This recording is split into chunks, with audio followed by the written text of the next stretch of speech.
사랑과 은혜가 풍성하신 하나님, 잠 못 이룰 근심과 염려와 세상에 참 많은 걱정으로 밤잠을 설치지만, 그러나 우리를 주님 품 안에 불러주시고 주님 앞에 나오게 해주셔서 너무나도 감사합니다. 참 하루라도 평안할 수 없고 늘 근심된 일들이 우리 앞에 많이 쌓여 있지만, 그러나 우리에게 참 답을 주시는 그 하나님의 계심이 얼마나 감사한지요. 오늘도 주님 앞에 나와 우리의 모든 기도의 제목들을 올려드리며 주님 앞에 기도하며 나아갈 때에 하나님, 오늘 하루를 살아갈 수 있는 은혜를 주시옵시고 우리가 풀 수 없는 답을 허락하여 주시옵소서. 하나님께서 우리의 삶을 아시고 주인이시니 또한 목자이시니 인도하시는 그 하나님을 믿습니다. 오늘도 기도 가운데 하나님의 음성이 들려지는 복된 이 새벽이 되어지게 하여 주옵소서. 오늘도 말씀 앞에 섰사오니 말씀의 빛이 우리의 삶을 비춰주실 줄 믿습니다. 한 발짝 한 발짝 비춰주시는 대로 걸어가게 하여 주옵소서. 우리의 오늘 모든 간구도 하나님께서 들으시고 우리 각자의 삶 속에 하나님께서 놀라운 뜻을 보여주시며 우리의 삶 속에 일어나는 모든 삶의 목적을 하나님께서 깨닫게 해주실 줄 믿사오니 하나님 인도하여 주옵소서. 그렇게 행하실 하나님을 믿고 감사드리며 살아계신 예수 그리스도의 이름으로 기도드립니다. 아멘. 하나님께서 오늘 우리에게 주시는 말씀 함께 보겠습니다. 창세기 41장 1절에서 24절 말씀입니다. 창세기 41장 1절에서 24절까지 한 말씀 보겠습니다. 한 절씩 교독하겠습니다. 제가 먼저 읽겠습니다. 만 2년 후에 바로가 꿈을 꾼즉 자기가 나일 강가에 서 있는데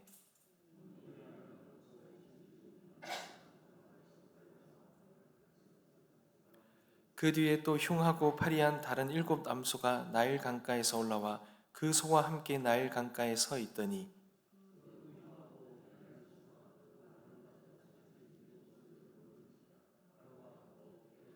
다시 잠이 들어 꿈을 꾸니 한 줄기에 무성하고 충실한 7 이삭이 나오고 그 가는 7 이삭이 무성하고 충실한 7 이삭을 삼킨지라. 바로가 깬즉 꿈이라.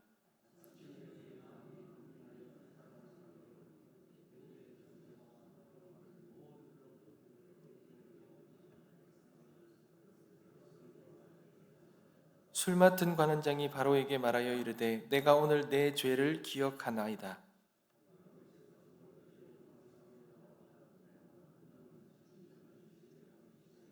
나와 그가 하룻밤에 꿈을 꾼즉 각기 뜻이 있는 꿈이라.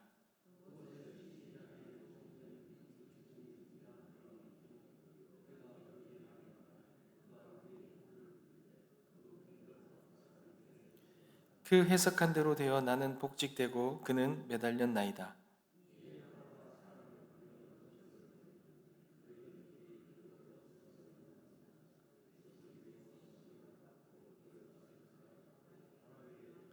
바로가 요셉에게 이르되 내가 한 꿈을 꾸었으나 그것을 해석하는 자가 없더니 들은즉 너는 꿈을 들으면 능히 푼다 하더라.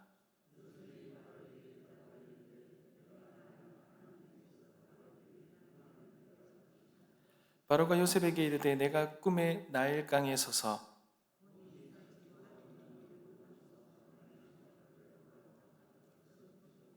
그 뒤에 또 약하고 심히 흉하고 파리한 7 암소가 올라오니 그같이 흉한 것들은 애굽 땅에서 내가 아직 보지 못한 것이라.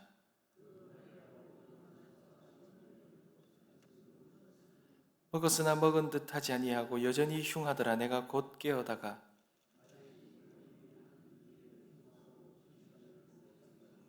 그 후에 또 가늘고 동풍에 마른 7 이삭이 나더니 그 가는 이삭이 좋은 7 이삭을 삼키더라. 내가 그 꿈을 점술가에게 말하였으나 그것을 내게 풀이해 주는 자가 없느니라. 아멘. 사랑하는 성도 여러분, 오늘 본문은 2년이라는 그 잊혀진 감옥 속에서 드디어 이제 요셉이 기억되는 순간입니다. 술 맡은 관원장이 이 요셉을 기억하고 이 바로에게 요셉의 존재를 알리게 됩니다. 그렇게 알리게 된 이유가 바로 이 바로가 꾼 꿈, 이 꿈을 해석하기 위해서 바로 앞에 서게 되죠.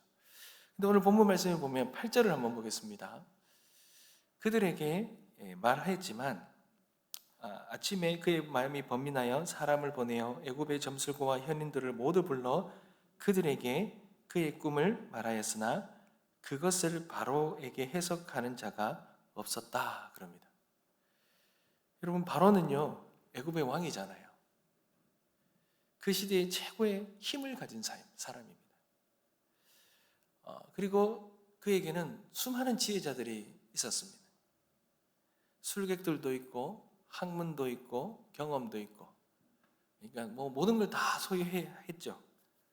그런데 여러분, 참 아이러니한 것은 이 바로가 꾼 꿈에 대해서 그 누구도 말할 수 있는 사람이 없다라는 겁니다. 왕은 꿈을 꾸었는데 이게 해석이 안 되니 마음이 답답한 겁니다. 마음에 번민이 생기는 겁니다. 이 꿈이 그냥 꿈은 아닌데, 이 범상치 않은 꿈인데, 심상치 않은데, 그런데 답이 없는 거예요. 여러분, 오늘 본문이 잘 말해주는 부분이, 오늘 핵심 메시지가 바로 이것이죠. 여러분, 세상의 지혜가 멈출 때에, 그때 하나님께 답이 있다는 거예요. 하나님의 답이 시작된다는 거예요. 하나님의 지혜가 시작된다는 거예요. 여러분, 어제 해석은 하나님께 있다 그랬잖아요. 근데 해석이 하나님께 있는데 이 해석도 어렵죠. 그러나 이 해석을 통하여 길을 여는 지혜도 하나님께 있다라는 겁니다. 여러분, 아무리 높은 자리에도 답을 모르는 밤이 있다라는 거예요. 여러분, 바로가 꿈을 꿉니다. 나일 강가에 아름답고 살찐 7소가 올라옵니다. 그리고 뒤에는 흉하고 파리한 7 암소가 올라와서 이 살찐 암소들을 다 잡아먹어버립니다. 그리고 다시 꿈을 꿉니다. 한 줄기에 충실한 7 이삭이 나오는데 곧 이어서 마르고 가는 7 이삭이 나와서 충실한 7 이삭을 삼켜버립니다. 바로가 깼어요. 마음이 편하지 않습니다. 왕인데 두렵습니다. 권력이 있지만 불안합니다. 모든 것 가졌지만 자기 마음 하나 다스리지 못하잖아요. 여러분, 많은 가진 것, 힘을 가지고 물질을 가지고 많은 걸 가졌는데, 세상의 지혜를 가졌는데 이것 가지고 내 마음대로 할 수 없는 일이 생겨버리면요, 사람이 미쳐버리는 거예요. 얼마나 고통스러운지 모릅니다. 그때 이 마음을 다스릴 수가 없는 거예요. 여러분, 뭔가 붙들 게 있고 뭔가 내가 사용할 수 있는 힘이 있고 뭐가 도구가 있는데 이것을 사용할 수 없는 일이 생겨버리면요, 더 두려워지는 거예요. 더 힘들어지는 거예요. 여러분, 오늘날 시대에도, 지난번에 주일에도 한번 금요철야에도 말씀드렸지만, 여러분, 이 무속신앙이 이 오늘날의 이런 이성과 과학과 학문이 발달하는 이 시대 속에도 얼마나 발달하는지, 여러분, 오늘날 같이 얼마나 많은 데이터와 정보들이 있습니까? 그런데도 그런 것 갖고 해결할 수 없는 일들이 더 많죠. 그러니 사람이 미쳐버리는 겁니다. 여러분, 오늘날에도 최고의 권력자들이요, 이 무당집을 찾고 그것을 찾아다니는 이유가 거기 있는 거예요. 여러분, 지금 미국과 이란의 전쟁도요, 뭘로 하냐면요, AI로 한답니다. 컴퓨터가 모든 정보를 넣어놓고요, 거기에서 주는 데이터를 가지고 하는 거예요. 근데 그거 붙들고 전쟁을 했는데 답이 없는 거예요. 답이 막혀버린 거예요. 그러니 너무나 힘든 거예요. 미쳐버리는 겁니다. 사랑하는 성도 여러분, 이것이 인간이라는 거예요. 사람은 높은 자리에 올라가면 모든 문제가 해결될 것처럼 생각합니다. 돈만 많으면 괜찮을 것 같고요, 지위가 있으면 안전할 것 같습니다. 사람들이 알아주면 마음이 평안할 것 같아요. 그런데 아니라는 거예요. 이 왕궁에도 불안해서 잠 못 드는 밤이 있다라는 겁니다. 왕에게도 해석되지 않는 꿈이 있고, 세상적으로 성공한 사람에게도 하나님 없이는 풀 수 없는 문제가 있다라는 겁니다. 여러분, 우리도 그렇지 않습니까? 겉으로는 괜찮아 보이고 사람들 앞에서는 웃습니다.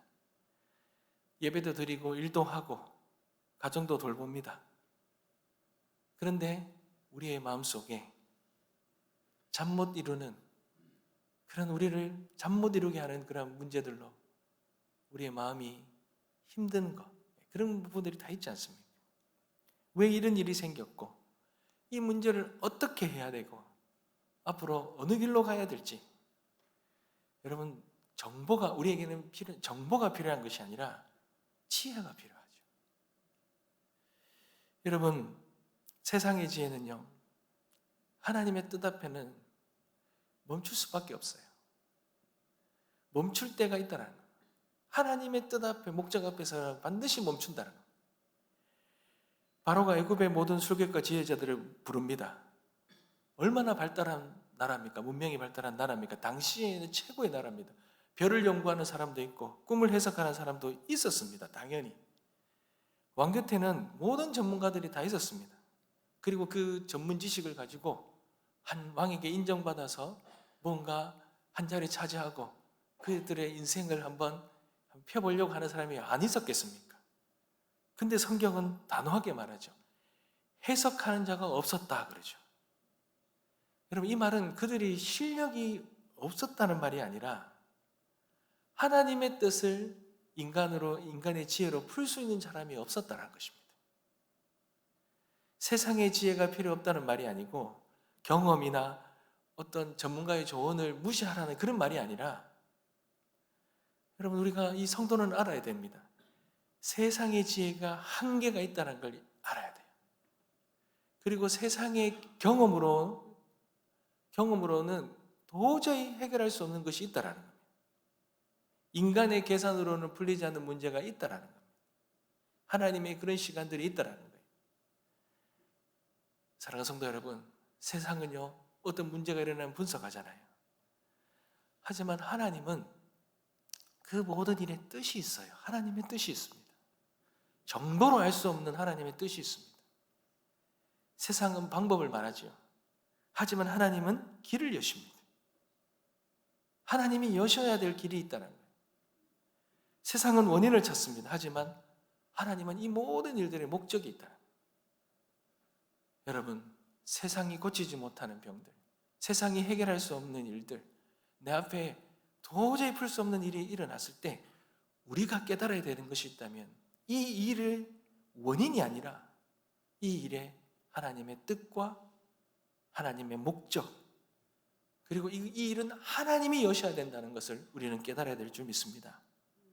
사랑하는 성도 여러분, 성도는요, 참된 믿음은 답이 없을 때 무너지는 사람이 아니라 답이 없을 때 모든 것에 답을 가지고 계신 그 하나님께 묻는 자가 믿음의 사람이고 하나님의 사람인 것입니다. 사랑하는 성도 여러분, 그렇다면 하나님의 지혜는 어떻게 열릴까요?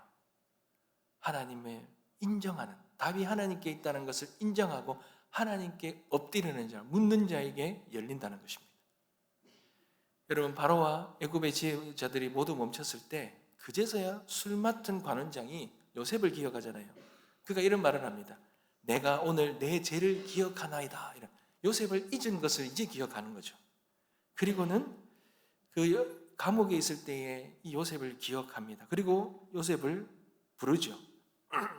그가 급히 나와서 나오자 바로가 묻잖아요. 네가 꿈을 들으면 능히 푼다고 하더라. 그 소문을 들었다. 이래 말하죠. 그때에 요셉이 뭐라 말합니까? 16절 말씀입니다.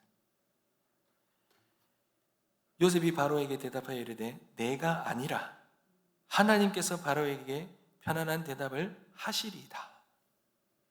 여러분, 이것이 요셉의 위대함입니다. 요셉이 하나님 앞에 쓰임받는 결정적인 이 핵심적인 요인이라는 거예요.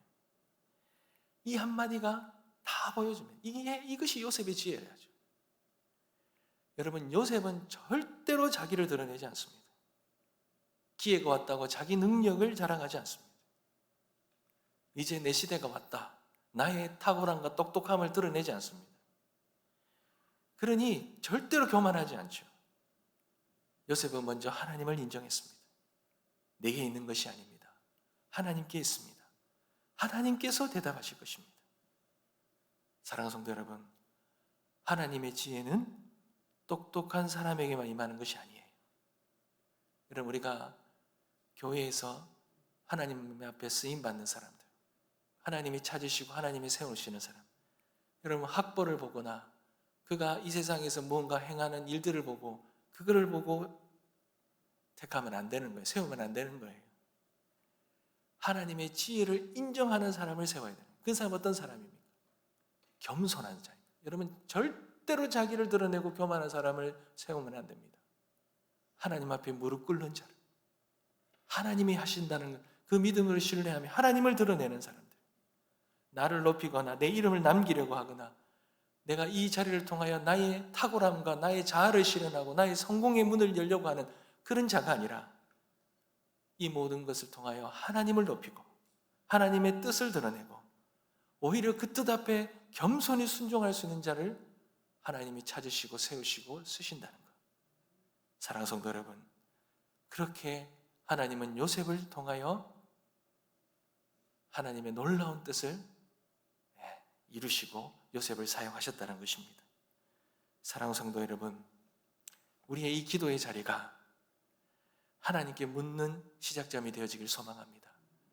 우리의 삶의 모든 문제를 가지고 나와 여기서 무너지고 절망하는 것이 아니라 하나님 앞에 무릎 꿇고 하나님의 지혜를 묻는 자리. 너희 중에 누구든지 지혜가 부족하거든 후히 주시는 그 하나님 앞에 구하라고 하신 그 말씀 붙들고 하나님 앞에 늘 나와 하나님의 뜻과 지혜를 깨닫고 겸허히 순종하며 하나님 앞에 귀하게 쓰임받는 이 세상의 지혜가 멈출 때 하나님의 지혜가